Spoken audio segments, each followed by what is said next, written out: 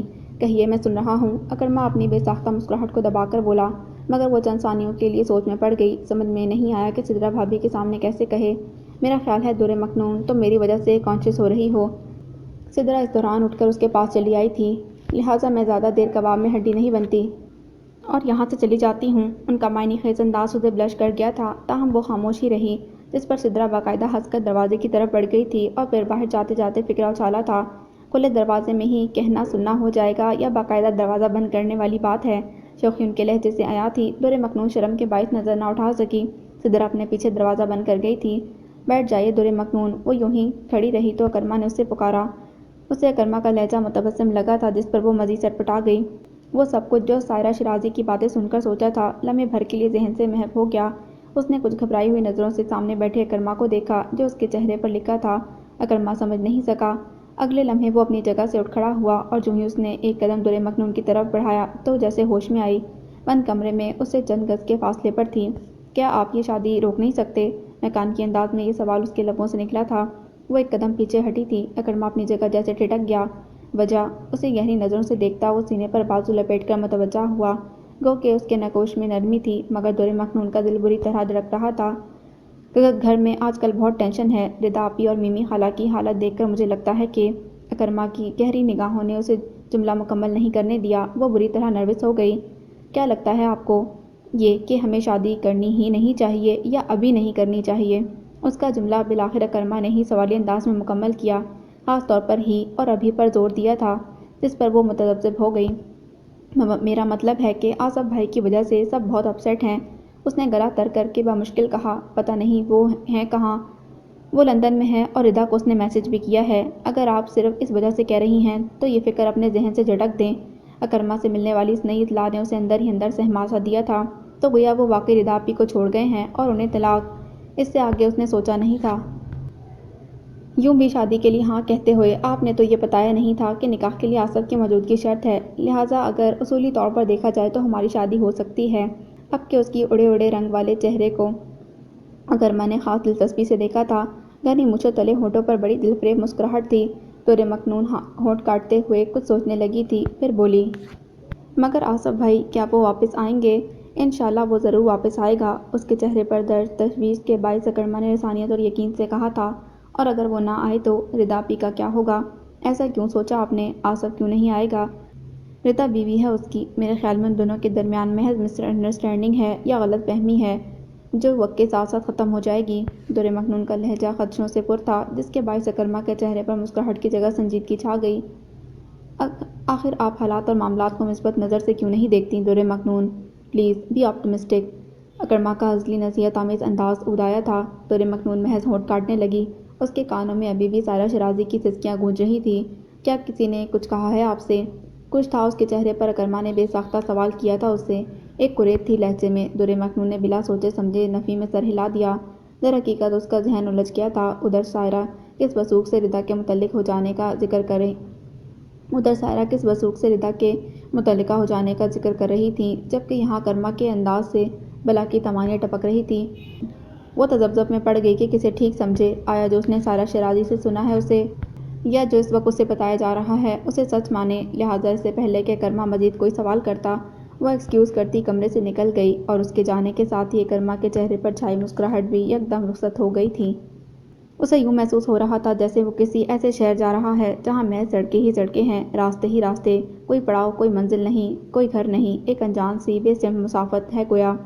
آسماں، مومنہ اور مہران اسے ایئرپورٹ چھوڑنے آئے تھے۔ نازیہ بھی ساتھ تھیں۔ حسب توقع سرفراز وہاں موجود تھا۔ اس نے نازیہ خالہ سے کلثوم اور اس کے حالات کا ذکر کر دیا تھا۔ سرفراز اور وہ دونوں اتفاق سے بیک وقت وہاں موجود ہوئے تو اس نے ان دونوں کا تعارف کروا دیا۔ بس نازو خالہ، آپ یوں سمجھیں کہ کلثوم کی شادی کرا کر آپ ایک نہیں دو گھر بسائیں گی۔ ایک پھیکی سی مسکراہٹ سرفراز کی طرف اچھال کر اس نے کہا تھا۔ نازیہ تمکنت سے مسکرا دیں اور پھر سرفراز سے کچھ دیر محو گفتگو رہیں۔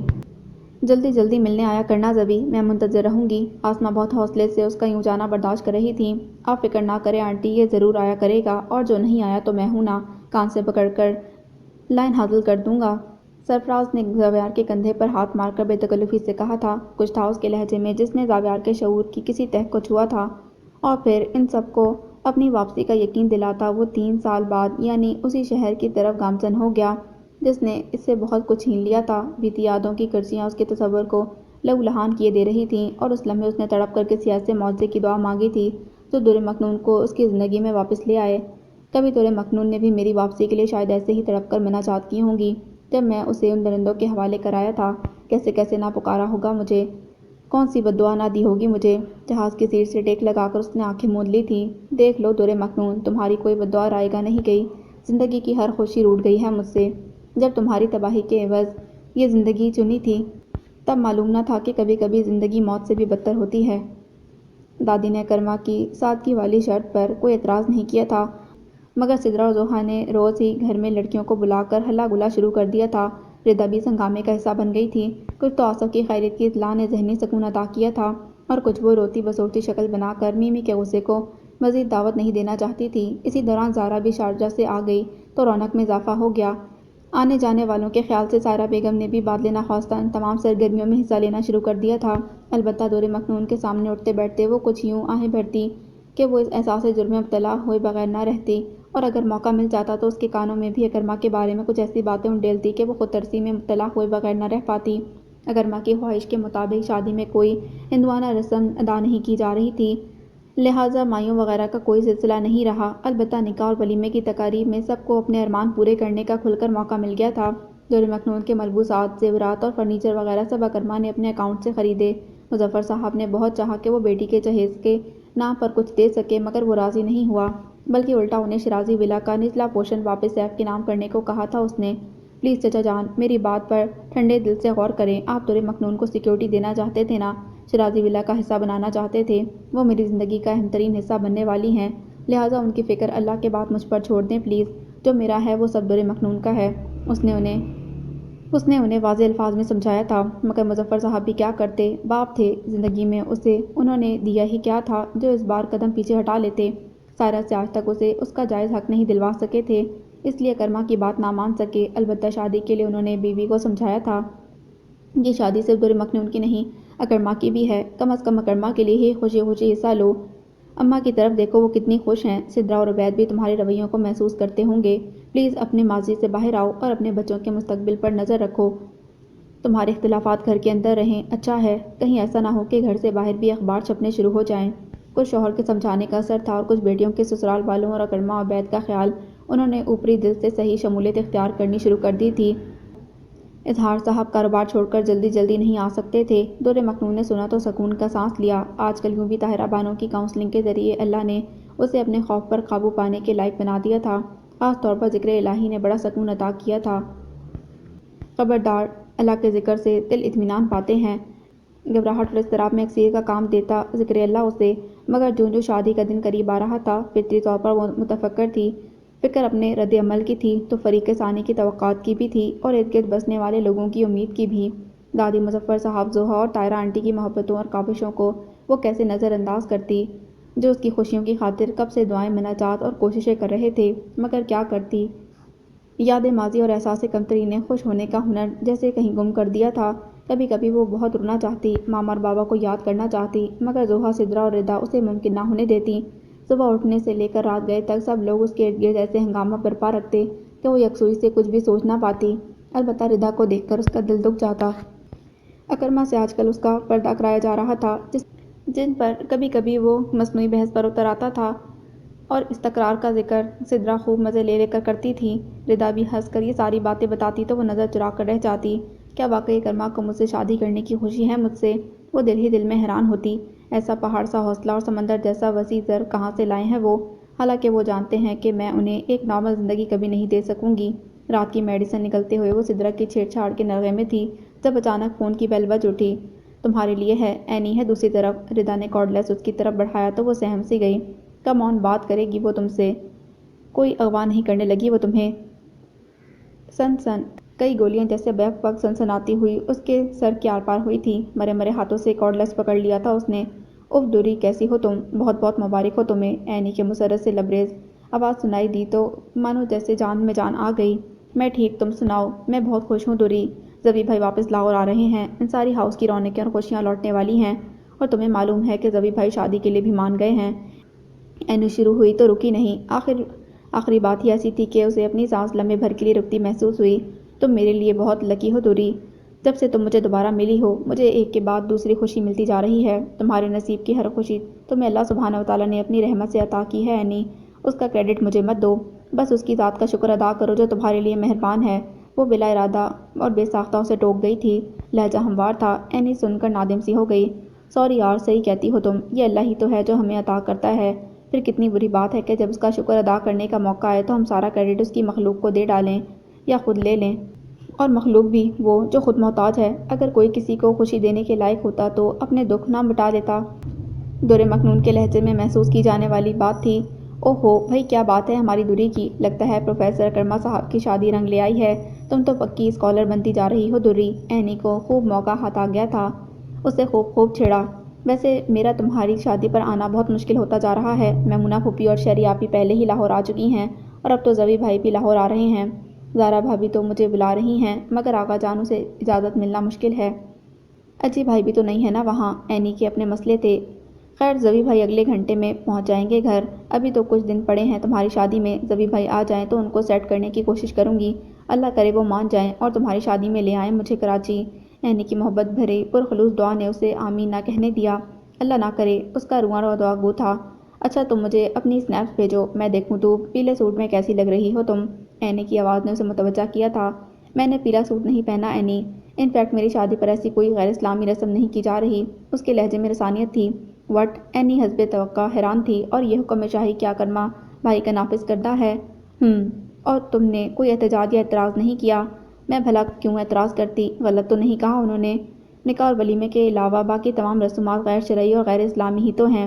اینی کی حیرت پر اس کا رد عمل بڑا پرسکون تھا۔ پھر بھی کلچر بھی تو کوئی چیز ہے، پھر ان رسومات کی وجہ سے کتنی رونق لگتی ہے، مزہ آتا ہے۔ اینی بحث پر اتر آئی تھی۔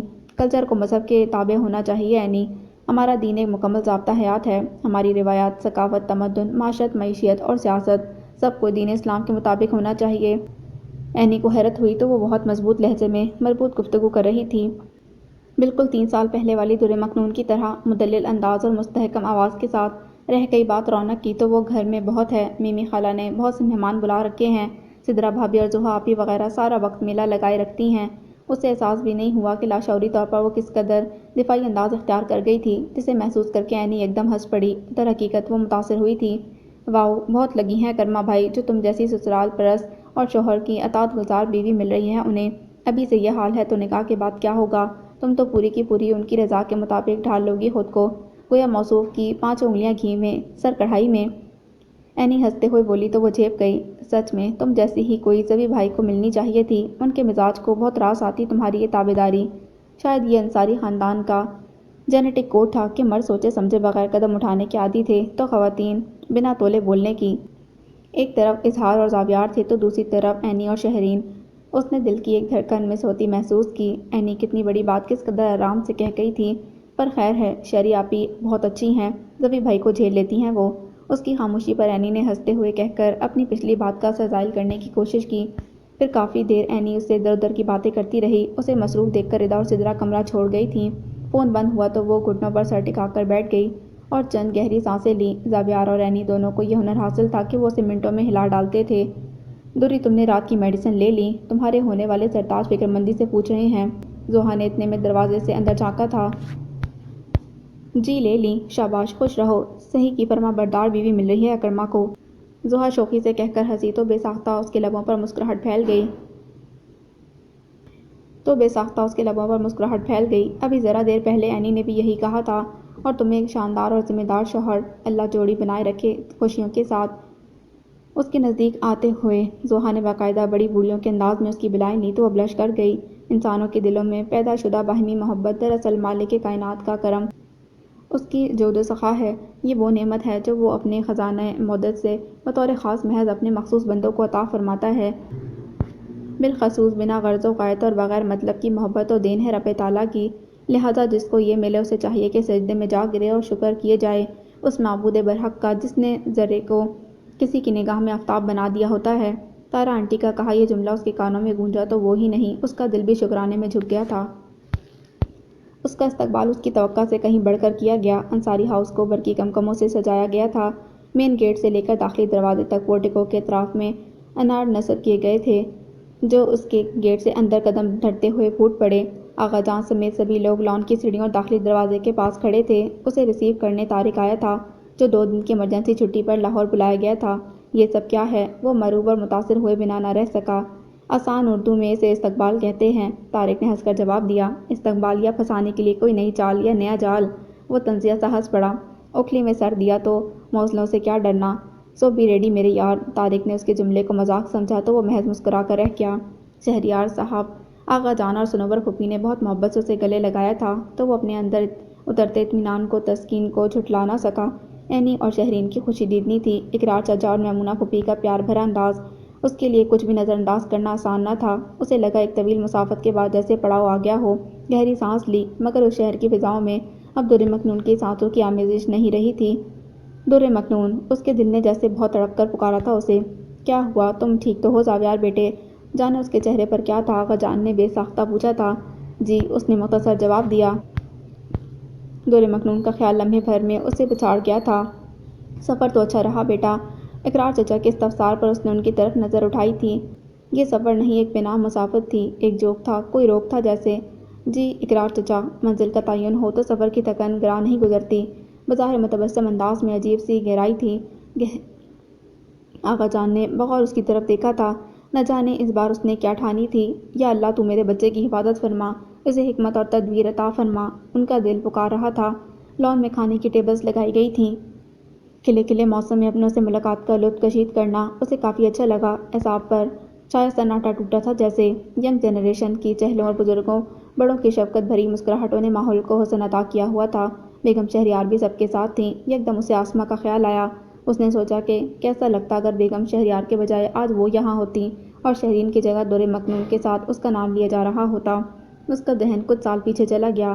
اس کی ایکسیلنس پارٹی تھی اور اسی طرح لان میں لوگوں کا میلہ لگا ہوا تھا جب وہ اینی کے ساتھ اندر داخل ہوئی تھی۔ وائٹ کڑھائی والے شیفون کے سوٹ میں اس میں بامسما لگ رہی تھی وہ۔ واقعی کوئی چھپا ہوا موتی تھی وہ، جیسے بالکل یہیں لان کی سیڑھیوں پر اینی کے ساتھ کھڑی کھلکھلا کر ہنسنے والی دور مکنون اس کی راتوں کی نیند اڑا لے گئی تھی۔ وہ چشمے تصور سے اسے دوبارہ چلتا پھرتا دیکھ رہا تھا کہ سنوبر پھوپھی نے اس کی خاموشی کو اس کی تھکن پر محمول کرتے ہوئے بالآخر سب کو سونے کے لیے کمروں میں جانے کا حکم دے ڈالا تھا۔ آغا جان کافی دیر پہلے ہی سونے جا چکے تھے۔ وہ بھی اٹھ کر اندر چلا آیا۔ اس کا کمرہ ویسا کا ویسا ہی تھا جسے وہ چند سال پہلے چھوڑ کر گیا تھا، مگر اسے کسی چیز سے بھی انسیت کا احساس نہیں ہوا۔ عجیب سی گھٹن تھی اندر۔ کچھ دیر بمشکل گزار کر وہ باہر چلا آیا تھا۔ رات کا نہ جانے کون سا پہر تھا۔ لان اب خالی ہو چکا تھا۔ وہ کین کی کرسی پر نیم دراز ہو کر پورے چاند کو تکنے لگا تھا کہ اچانک دل میں کیا سمائی اٹھا اور مین گیٹ کھل کر باہر نکل گیا۔ واچ مین گیٹ کے ساتھ بنے کیبن میں جاگ رہا تھا۔ حیرت سے اسے جاتے دیکھا مگر بولا کچھ نہیں۔ زاویار کے تیکھے مزاج سے ٹھیک ٹھاک آگاہی تھی اسے۔ خاموشی میں ہی عافیت جانی۔ وہ خالی ذہن سا چل پڑا تھا کہ آخری بنگلے تک پہنچ کر اس کے قدم ٹھٹک گئے۔ یہاں رہتی تھی دور مکنون۔ یہ کبھی اس کا گھر تھا، وہ گھر جس کی خوشیوں کو بابر زمان کی سفاکیت ہڑپ کر گئی تھی۔ یہاں آ کر اس کے دل پر جیسے بوجھ آ گرا تھا۔ احساس ندامت میں مزید اضافہ ہوا تھا۔ ساتھ ہی بابر زمان کے خیال نے اس کے دل اور دماغ میں کھولن بھر دی تھی۔ پھر اسے معلوم نہیں کہ وہ کتنی دیر اسی روڈ پر اضطراری حالت میں ٹہلتا رہا، حتیٰ کہ اس کے موبائل پر رنگ ہوا جسے اس نے بے خیالی میں ریسیو کیا۔ رات کے 3 بج رہے ہیں زبی، خدا کے لیے گھر آ جاؤ۔ یہ تمہیں الو اور چمگادڑوں کی طرح راتوں کو جاگنے کی بیماری کب سے ہو گئی ہے؟ دوسری طرف شہرین تھی۔ دس از نن آف یور بزنس۔ 10 بار کہا ہے کہ اپنے کام سے کام اور اپنے مطلب سے مطلب رکھا کرو۔ اسے ایک دم غصہ آ گیا۔ اور اگر میرا ہر کام اور مطلب تم سے ہی منسلک ہو تو؟ اس بار شہرین کے لہجے میں واضح شرارت تھی۔ تو تمہارا سر گو ٹو ہیل۔ سامنے پڑے پتھر کو ٹھوکر مارتے ہوئے اس نے تل ملا کر رابطہ منقطع کر دیا۔ دور مکنون کی یادوں کے تالاب میں شہرین کی کال کا پتھر سارا سکون درہم برہم کر گیا تھا۔ وہ ایک عالم بیزاری میں انصاری ہاؤس لوٹا تھا۔ پھر بقیہ رات بھی ایسے ہی گزر گئی۔ حسب معمول 2-3 گھنٹوں کی نیند لے سکا تھا۔ البتہ صبح ناشتے کی ٹیبل پر آتے ہوئے اس کا موڈ خاصا بہتر تھا۔ شرین نے کسی قدر حیرت سے اسے دیکھا۔ اپنے گھر میں اس کی صبح بھلے 10 بجے ہوتی ہو، مگر انصاری ہاؤس کی روایت کے مطابق وہ خود بھی 8 بجے ٹیبل پر موجود تھی۔ کیا لوگے زبی؟ پراٹھا بنا دوں یا سینڈوچ کھاؤ گے؟ سنوبر پھوپھی کا شفیق انداز ہمیشہ کی طرح تھا۔ بوائل ایگ ود کافی، وہ مسکرا کر بولا تھا۔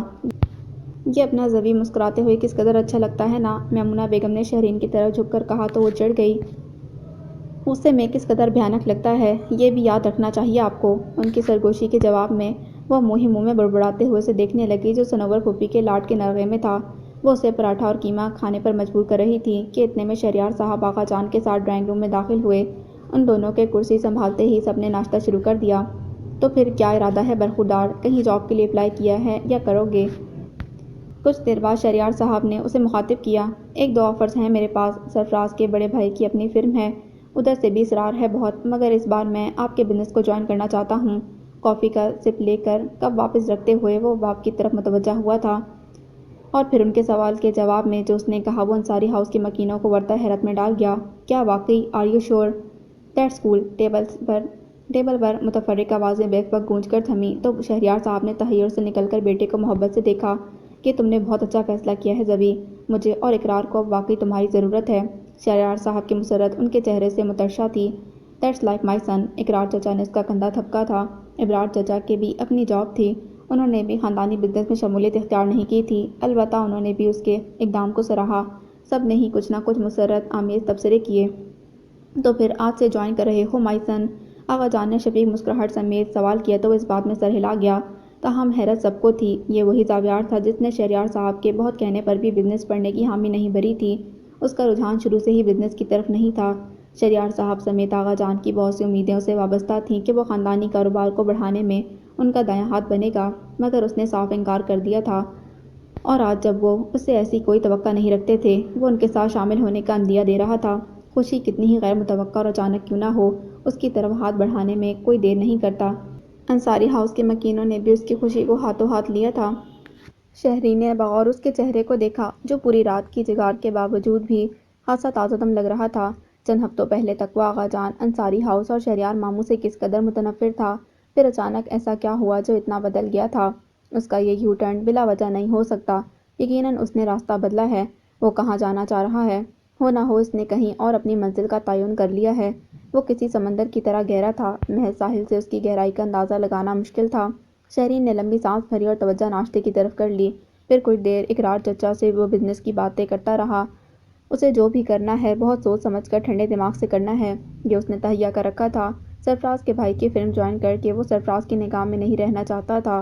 بابر زمان کی واپسی تک اسے صبر سے کام لینا تھا، بہت تحمل سے اپنے منصوبے کو جامہ پہنانا تھا، اور اس تک پہنچنے کے لیے راہداری تلاش کرنا تھی۔ ان سب کاموں کے لیے اس کا ذہن بالکل یکسو تھا۔ اس بار شیرازی ولا میں کافی نئے مہمان دیکھنے کو ملے جو کرما کے ننیال کی طرف سے تھے۔ کچھ سدرا کے میکے والے بھی تھے۔ روز ہی گھر میں ہلا گلا رہتا تھا۔ لڑکیاں لڑکے آتے، خوب گاتے بجاتے اور رونق میلہ لگا کر رات گئے تک گھر لوٹتے تھے۔ ان کی چھیڑ چھاڑ اور شوق فکرے در مکنون کو کچھ دیر کے لیے خوبصورت خوابوں کی طرف لے جاتے، تاہم اس دوران زوہا سے ہر ممکن اکرما کی نظر سے اوجھل رکھتی۔ اس آنکھ مچولی میں بڑا مزہ ہے، بندے کا اشتیاق بڑھانے کے لیے خاصا آزمودہ نسخہ ہے یہ۔ اکرما کی بے چینی عروج پر ہے آج کل۔ زوہا کی اپنی فلاسفی تھی، در مکنون کے لیے اتنا ہی کافی تھا کہ اسے دادی کے کمرے میں سکون سے رہنے دیا جا رہا ہے۔ وہ دل سے خوش ہونا چاہتی تھی، مگر ماضی میں جو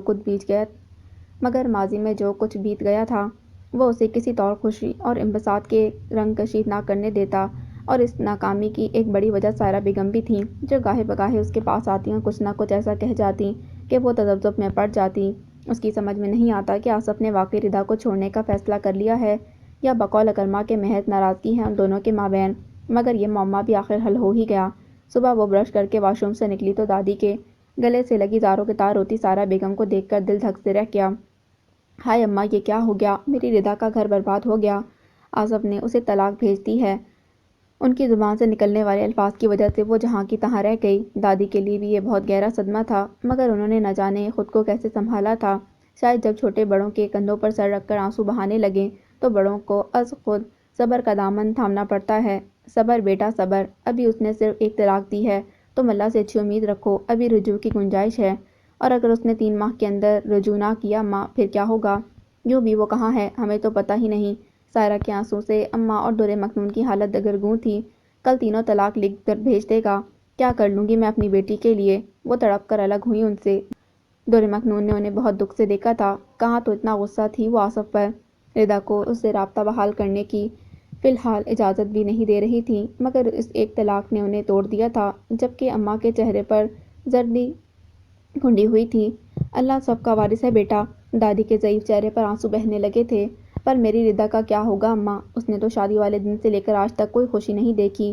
سچ کہتے ہیں لوگ کہ بزرگ کے فیصلوں میں ہماری بھلائی چھپی ہوتی ہے۔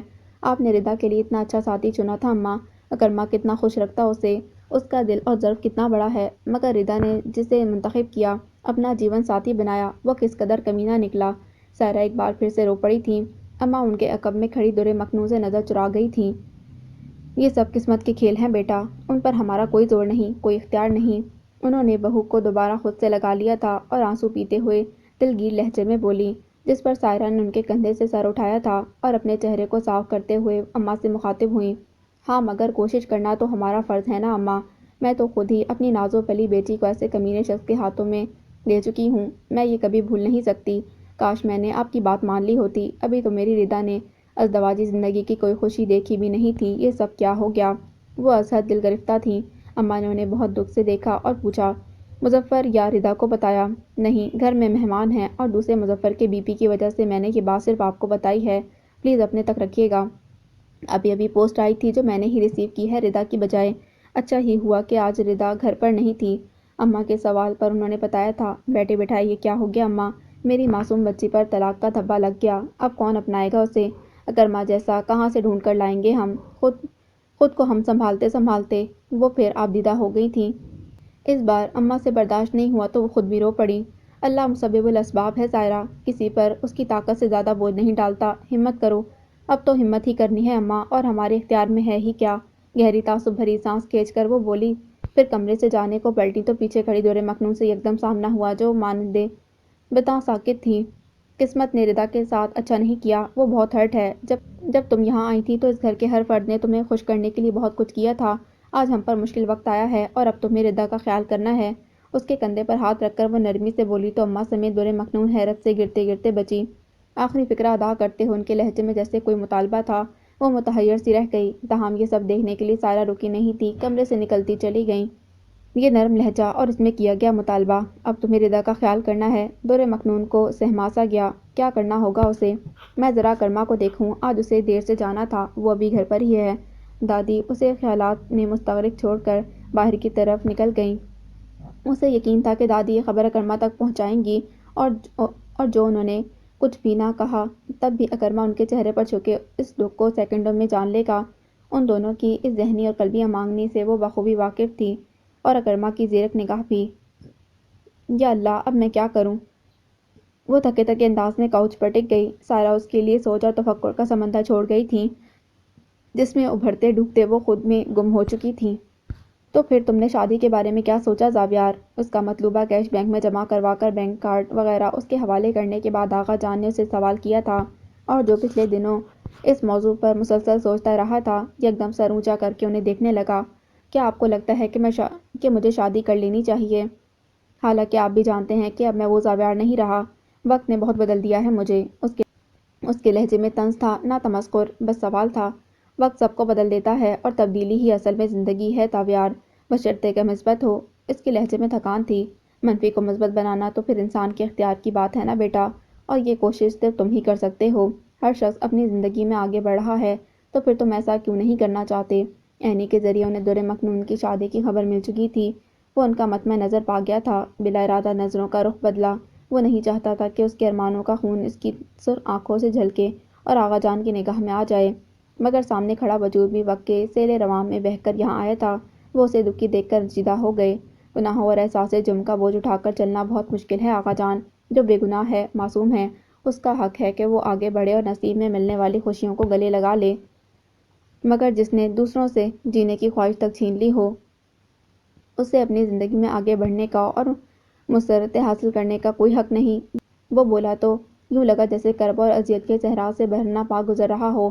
غلطی اور گناہ کا سرزد ہو جانا تو بشریت ہے زاویار بیٹا، مگر اس کے بعد اعتراف گناہ کرنا، پشیمان ہونا اور تائب ہو جانا، در حقیقت یہ چیزیں انسان کو ولیوں کے درجے تک لے جاتی ہیں۔ وہ اسے سمجھانے کی صحیح کرنے لگے تھے۔ جب حضرت موسیٰ سے انجانے میں غصے کی وجہ سے ایک شخص کا قتل ہوا تو انہوں نے اللہ کی جناب میں توبہ کی تھی۔ قتل کوئی معمولی گناہ نہیں ہوتا، گناہ کبیرہ ہے یہ، اس کی بھی معافی مل گئی تھی انہیں۔ انجانے میں ہونے والی لغزش کو اللہ معاف کر دیتا ہے بیٹا۔ موسیٰ علیہ السلام پیغمبر تھے آغا جان، ہاں، مگر جب ان سے قتل ہوا اس وقت انہیں نبوت نہیں ملی تھی، مگر انہوں نے سچے دل سے اپنے گناہ کو مانا، توبہ کی، معافی مانگی، تو اللہ نے ان کے لیے زمین کشادہ کر دی، اور اس واقعے کے کم از کم 8 سے 10 سال بعد انہیں نبوت عطا ہوئی تھی۔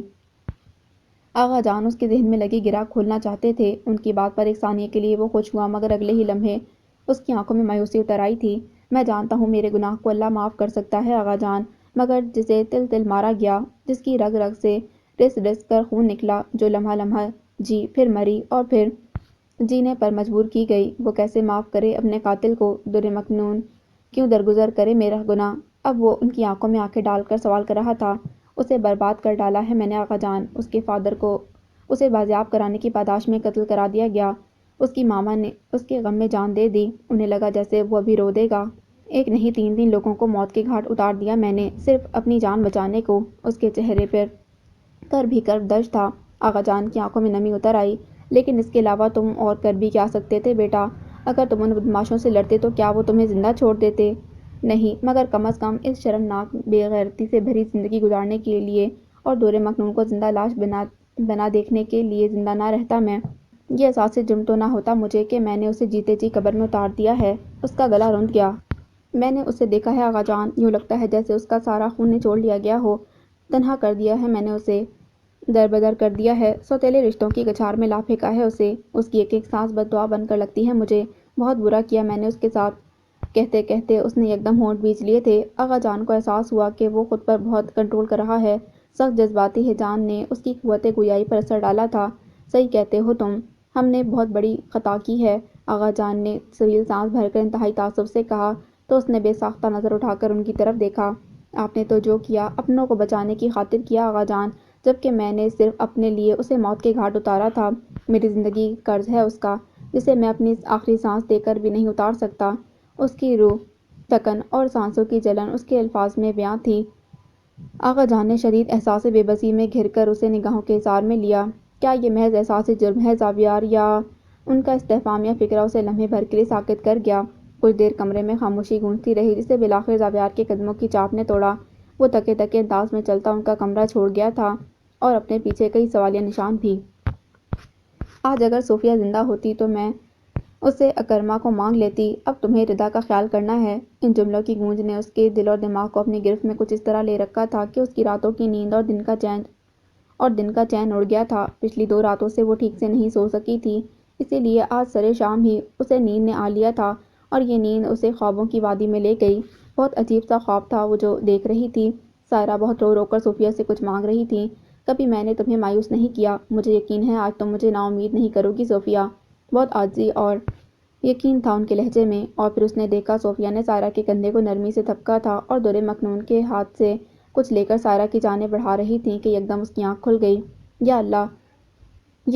یا اللہ، وہ گھبرا کر اٹھ بیٹھی تھی۔ کمرے میں اندھیرا تھا۔ بیڈ کی دوسری جانب دادی سو رہی تھیں۔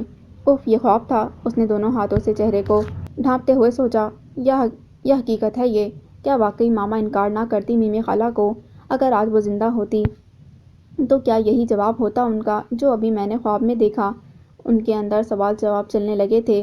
تو کیا مجھے ایسا ہی کرنا چاہیے؟ کیا مجھے شادی سے انکار کر دینا چاہیے؟ وہ اٹھ کر کمرے میں دبے پاؤں ٹہلنے لگی تھی، پھر کھڑکی کے پاس آ کر کرٹنز کھسکا کر باہر جھانکا۔ اسٹریٹ لیمپس کی روشنی میں خالی روڈ چمک رہی تھی۔ آس پاس کے گھر مکینوں کی طرح نیند میں اونگتے محسوس ہو رہے تھے کہ اچانک اس کی نظر نیچے لان پر پڑی۔ اتنی رات گئے لان چیئر پر اکیلی بیٹھی سائرہ شیرازی کو دیکھ کر وہ ششدر رہ گئی۔ میمی، لبوں نے بے آواز جنبش کی تھی۔ یکدم اسے اپنا دل دکھ اور رنج سے بھرتا محسوس ہوا۔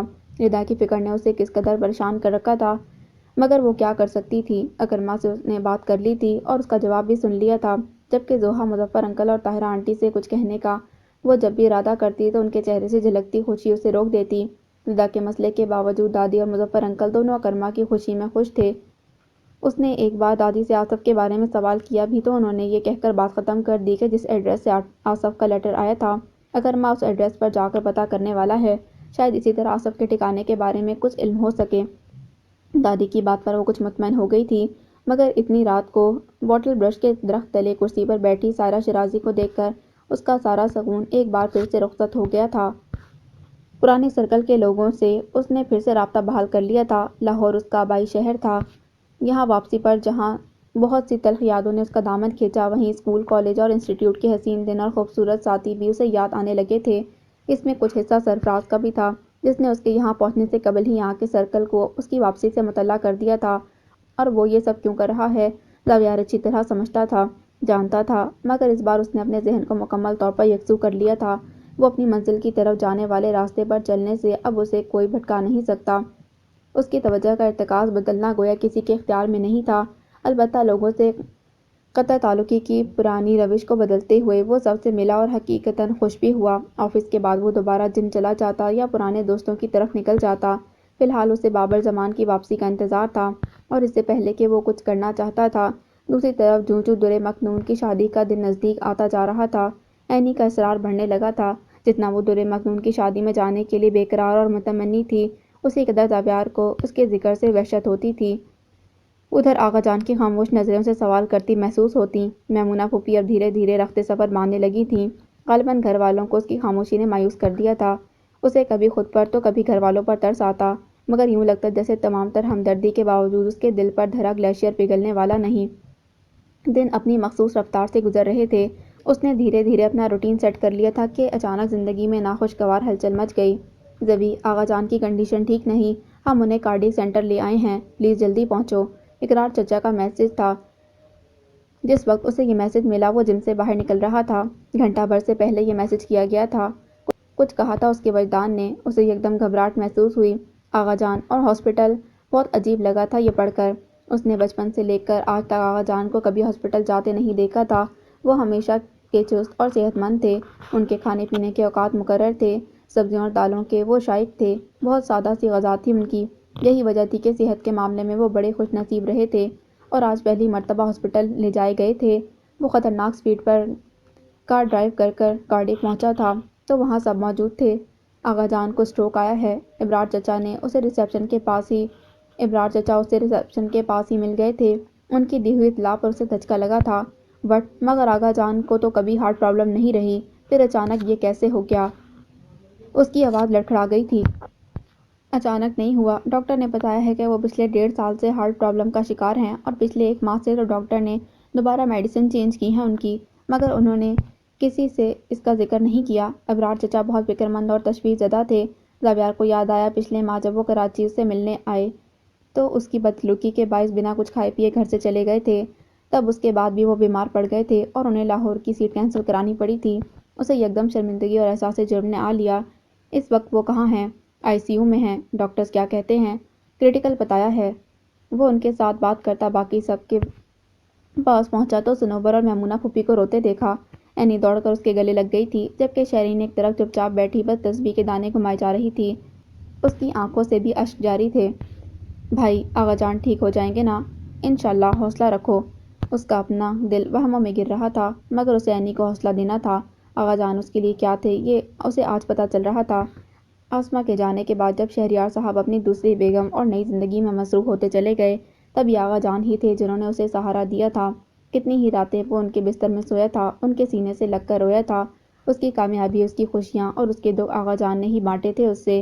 شہریار کو نئی بیوی کے ساتھ دیکھنے کے بعد اس نے ان سے مخاطب ہونا چھوڑ دیا تھا۔ آسماء سے بھی اس کی بات نہیں کرائی جاتی تھی۔ ایسے میں آغا جان، اقرار چچا اور صنوبر پھوپھی اسے سنبھالتے تھے۔ تاہم جب صنوبر اپنے شہر لوٹ جاتی تو پیچھے آغا جان اس کا خیال رکھتے۔